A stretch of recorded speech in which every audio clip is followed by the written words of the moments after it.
Christy Santos here with Windermere. We love real estate and supporting our community. Between property showings, we love to stop at our favorite businesses, talk with local owners, and bring their stories to you. This is our Bellevue Eastside. Thank you. Thanks, Chrissy. Well, hello there, friends. This is the Cowboy today with kind of a unique and special interview today. We're in Newcastle at Terry's Kitchen, and we're here. I'm ashamed to say, first of all, that I have never dined here yet, but we're here because you have requested. We've asked you for where we should go for our next interview, and so many of you have been saying you should do Terry's Kitchen in Newcastle. So we're here with Terry We're here with Terry Takeuchi. Oh, I butchered Terry. Could you share with us how to say that correctly? I would say Takeuchi. Takeuchi. There you go. All right. Well, Terry is the founder and owner of this great restaurant that you've been telling us about. So, Terry, we'd like to start out a little bit today, just find out a little bit about you. Where'd you grow up? So I'm actually born and raised in Seattle, and I grew up in the Central District. Pretty much right in where the Garfield High School neighborhood is. Oh. My brothers went to Garfield High School, and later on, during that time, when I went to high school, I went to Rainier Beach High School. But just pretty much growing up with three brothers, I was the only one that really liked to cook, and so I was always in the kitchen helping my mom. So pretty much, that's, long story short, that's how I kind of got into it, and it wasn't something that I really wanted to do, from the beginning, but just all my life I found myself wanting to eat great foods, going to different restaurants, and just enjoying food in general. And so here I am. I mean, just kind of ended up just like this. Wow. So now, do you have a family in the area? You married, kids, what? I have a wife and a son. Justin is 30 now, and I won't give the age of my wife, but Sherry's retired now, and she also helps me out the restaurant now too. So now, do you live in the Newcastle area, or do you commute every day? Yes, so I live a couple miles south over in Newcastle. We live in Lake Washington Ridge. Oh, okay. Development. Yes. Well, that's part of the neighborhood, so yes. That's good to have you here. And really thankful for this restaurant, because we needed something like this here in Newport Hills, and I think you really fit a niche that we had. Yeah, so as a career, I'm not a cook by trade, or a chef. I worked for Seattle City Light for 31 years. Oh my gosh. And after I retired, I'm kind of a pool player enthusiast, and just so happened that one of my pool player friends wanted to start a pool hall. So in order to do that, they needed to have food. And so after a couple of drinks, I decided, well, maybe I could do that. So we put a business plan together, and we got a restaurant and a pool hall, put that together with the city. And but after a year or two, after all this planning, it didn't work out. So I ended up actually starting a restaurant, but with no pool hall. So as you can see in the background, we do have a big place where the pool hall was supposed to be, but I use it for banquets and so forth. But okay. So here I am. This is like my second home, and I've been doing it. We're going on our 7th year now at the restaurant. Fabulous. You're working at City Light. You decide you're going to have a restaurant. What was the inspiration or the creation for this format that you're using here? So growing up, my mom was a great cook, and I just loved eating different types of food. We used to go to the International District and eat, Japanese food, Chinese foods. Just in general, my mom used to cook all kinds of just comfort foods. And so in starting this restaurant, I thought, wow, that's kind of something that we're all kind of missing. And so I decided I wanted to put together a menu of comfort foods. And so what I did is I, got some of my mom's old recipes and asked some of the restaurant owners that I knew that had these restaurants back in the days that had closed up. I got some of their recipes too. So I started this little menu of all these comfort foods and just tried it, just a handful of dishes. And sure enough, people just, loved all the dishes that they used to have back in the days. I was able to kind of create more as, the years progressed. But restaurants like South China, they used to be on Beacon Hill, and then they had moved over across the street, but they are now since closed. But I was able to inherit their recipe for their chicken wings. And also, back when I grew up too, I used to work at a bowling alley in the Seattle area, and it was called Imperial Lanes. And they had a little restaurant in there, and they had just regular great restaurant food, but they also had this special dish called the Imperial Mix-Up, which was like a fried rice. And I was lucky enough to get that recipe from the family. So I carried that over too. So, yeah, in a nutshell, I just started with all these comfort foods and it so it's blossomed not from there. just need to have Asian comfort foods. I would almost, when looking at your menu, the first thought that came into my mind was kind of fusion. It's kind of a fusion, right? Yeah. So I like the word fusion, but I just kind of want to keep it back, the old school of more of the comfort foods that were that took a long time to cook, more like rib sticking type, barbecues and things like that. Fusion was more kind of too foo-foo-y for me, But so yeah, I did. My philosophy is just kind of keep it real simple and something that people would really love to have and eat. Can you tell us what a couple of your signature dishes would be? Well, for sure, it's South China Comfort chicken wings. They're garlic chicken wings. Another one would be I call it wasabi mayo salmon, but it's actually when people think of wasabi, of real hot and spicy, but it's more on the mild side. But it's one of the favorites that people have tried. If you like salmon, you should really try it. But it's one of the favorites. Lately, the number one comfort dish that we've had with a lot of customers has been our garlic Asian Spareribs that we have. Ooh, those sound delicious. Yeah. Do you source most of your ingredients for your restaurant locally, or where do they come from? Most of ours comes from actually from the vendors. We have like a couple of 3 vendors that we use locally. Pretty much, yeah, just these. We used to like pick them by hand and go to the stores by ourselves, but after a while we got too busy for that, so we actually get them from the major vendors. Who's the chef, and tell me a little bit about the culinary team and what contributions they've made to the menu. I'm actually the main, one of the main chefs. Oh, wow. I did hire a cook from the beginning, and his name was Steve Yip, and he actually worked at the Alki Bakery. That was probably back in the 80s and 70s, but he brought some great dishes to the menu and stuff. Well, you had one thing on the menu that caught my eye that I loved. I saw you had some linguiça on there. Oh, it's like Portuguese sausage. Yeah. I'm Portuguese, so I love Oh, okay. that stuff. Well, kind of growing up again, our folks just used to eat like breakfast foods and stuff like that. And Portuguese sausage or regular sausage, they used to just cook, and we used to eat that for dinner. Very good. Yeah. Are there any other influences in your cooking and menu that you had? Probably right after high school. I used to play in a band back in the days, and after we used to play at certain locations, we used to go eat afterwards.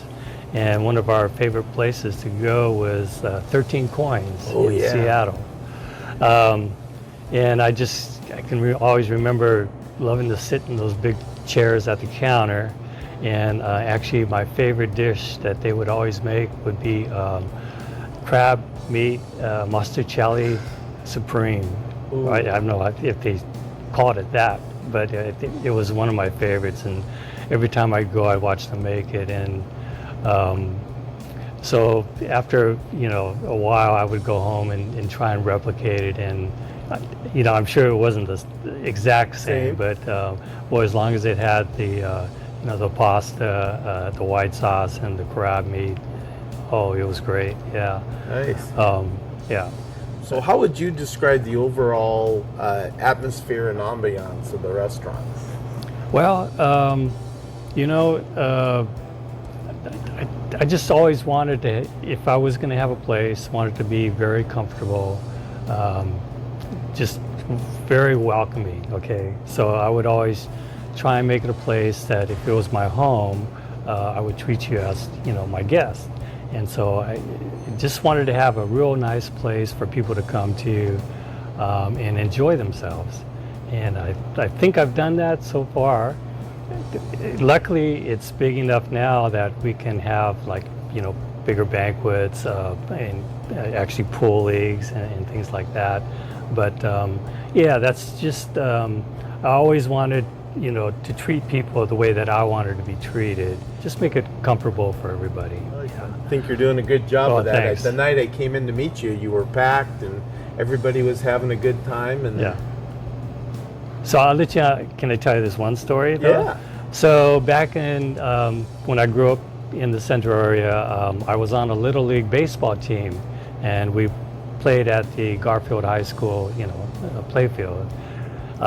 So this one, I'm sure it was on a weekend that we were practicing, this white Cadillac comes, rolling up, to the street where we were practicing, and out comes this figure, and all the kids kind of got excited and stuff, and this one fella kind of comes over to where we're practicing, and all of a sudden someone says, "Hey, it's the champ, it's the champ."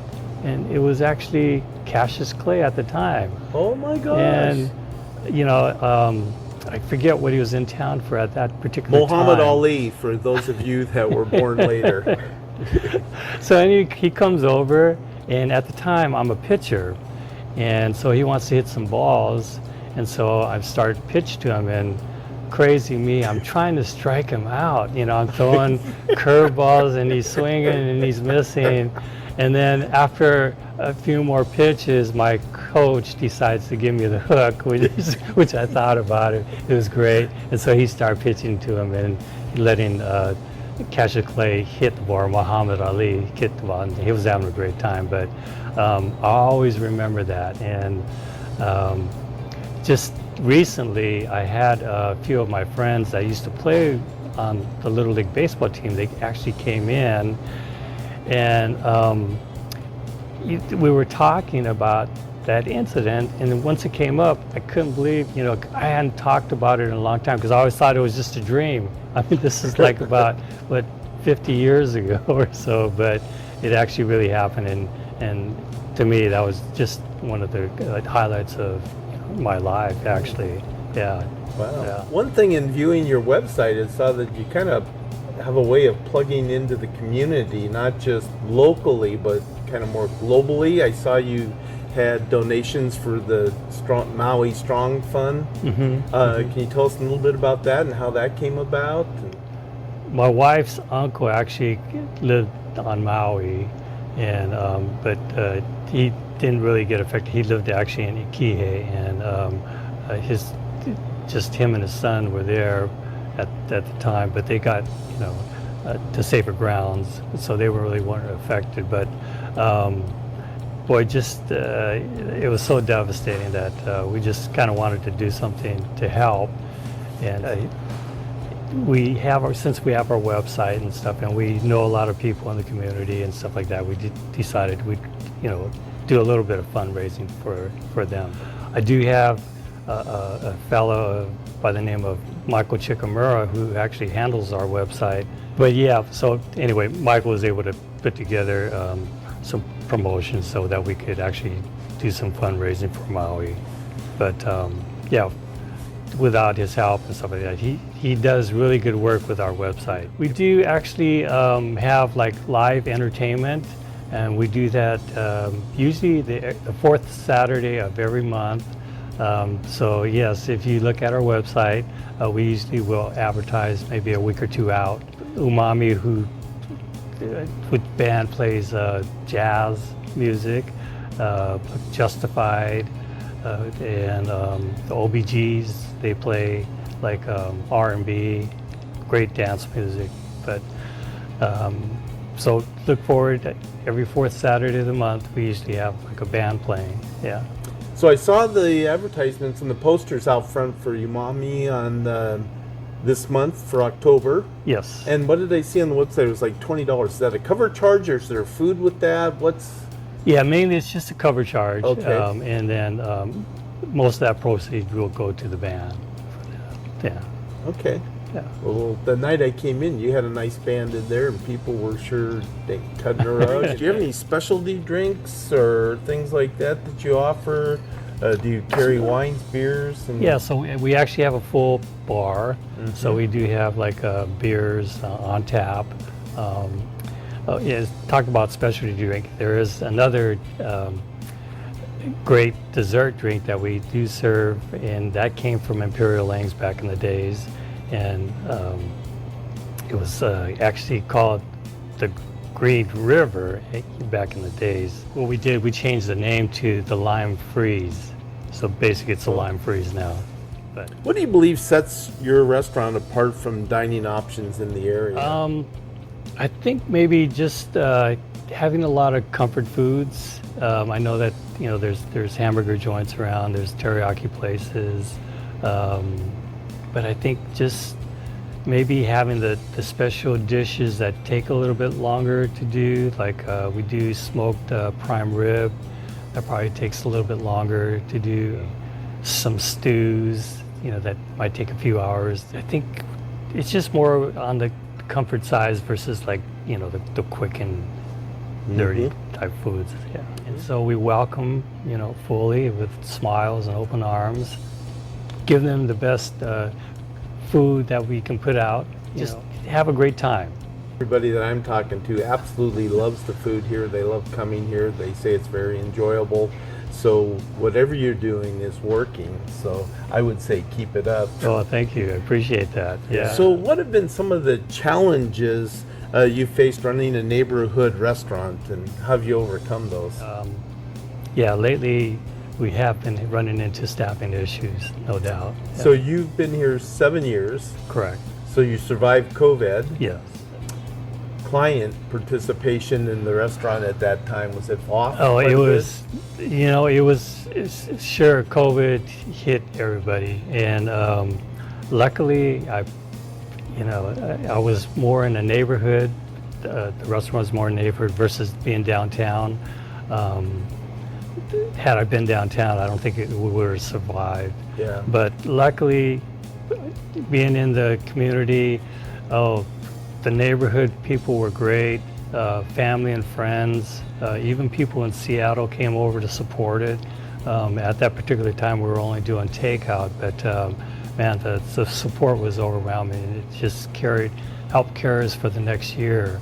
And without, those folks, we wouldn't have survived. Gary, Christy, and I, our big mantra on Bellevue Eastside is COVID's over, get out, dine local, shop local, buy local, and support these businesses.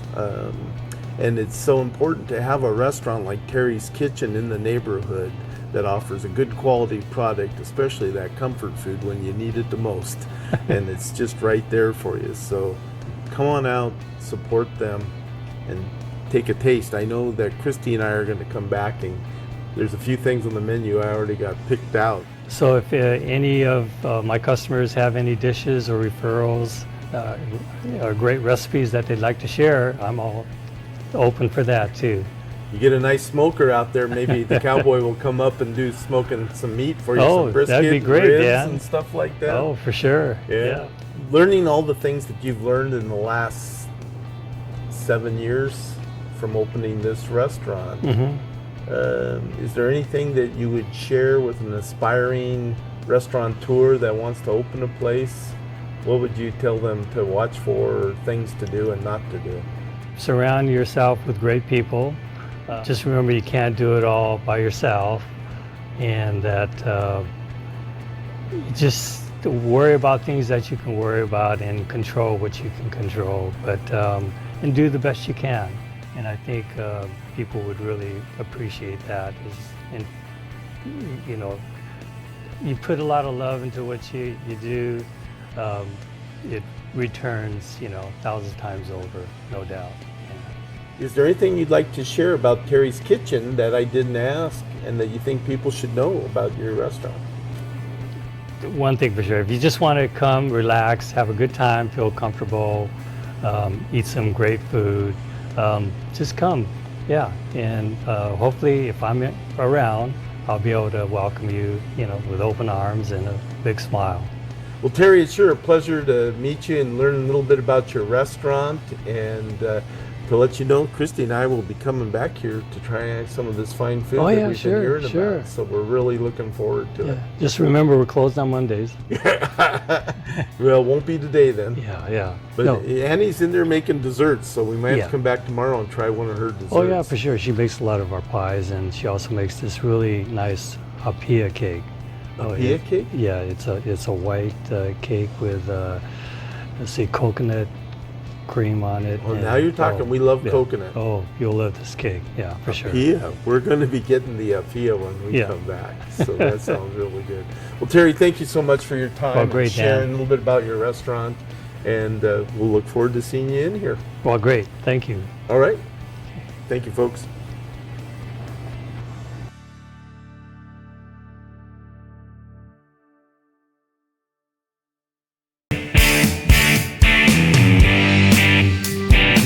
Christy and I are dying to ask you. We want to hear more about this band you are in. What decade was this, and what kind of music were you playing? When I was in high school, I was in like a 10-piece band, and it was called Tamara, and we actually played like R&B, dance music, a little jazz and stuff. And actually, the highlight of that was that during that time, there was another band called Tower of Power that was starting out down in Oakland, California, and they actually came up here and played at this roller rink over in Lake Hills. This Lake Hills roller rink actually used to have bands come up and play, and we were lucky enough to actually be the second billing, actually. So we opened for Tower of Power this one time, and so. But it was such a crazy thing, because right after that they became really big time, and they would play like places at the Paramount and so forth. But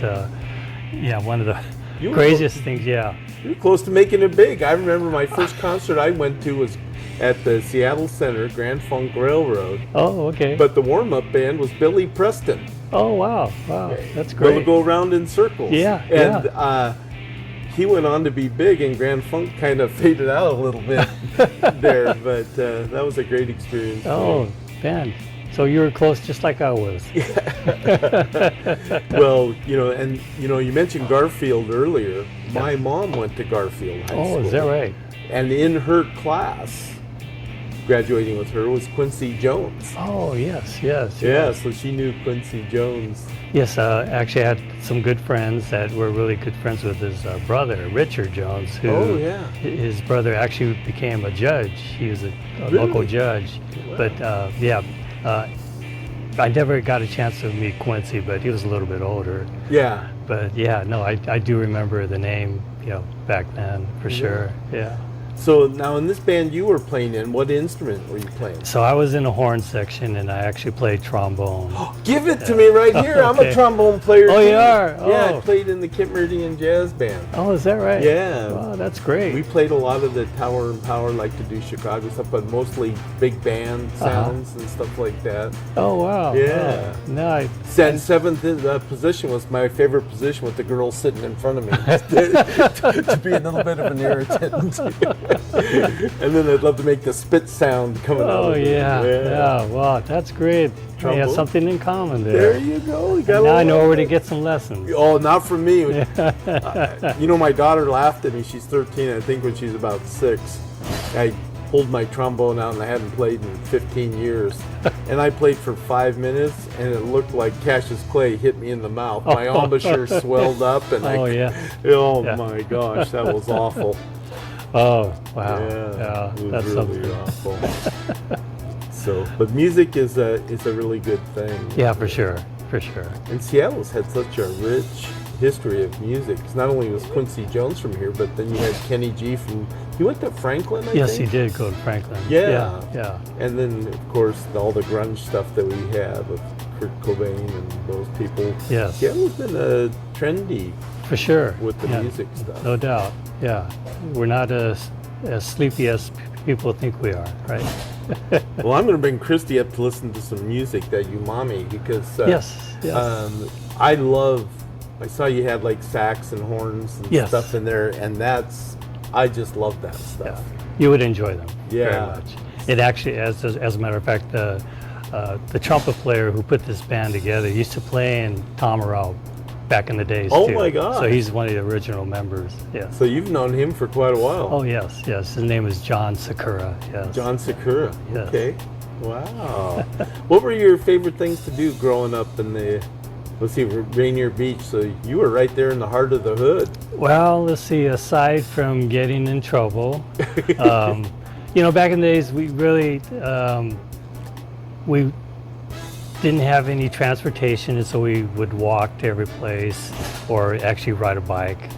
But just growing up as a kid, you'd like to do all the sports. Football, baseball, basketball, but nothing in particular. Later on in life, my dad, when I was growing up, he would take off on the weekends and chase the little white ball around.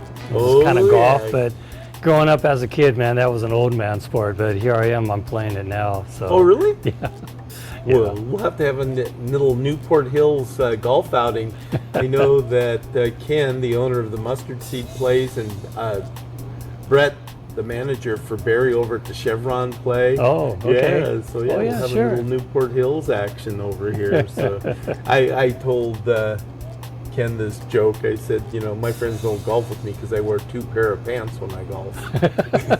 And he's like, why do you do that? And I say, well, just in case I get a hole in one. So,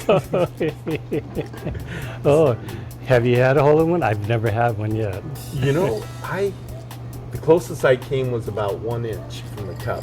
Wow. And Wow. when I hit the shot, it was like one of those closest to the pin or a tournament. Yeah. And if you got it in, you won this car, right? Oh, wow. And when I hit the ball, I was using some very colorful language because it wasn't even close to the green. It went way right, Oh, okay. but it hit a sprinkler head. Oh.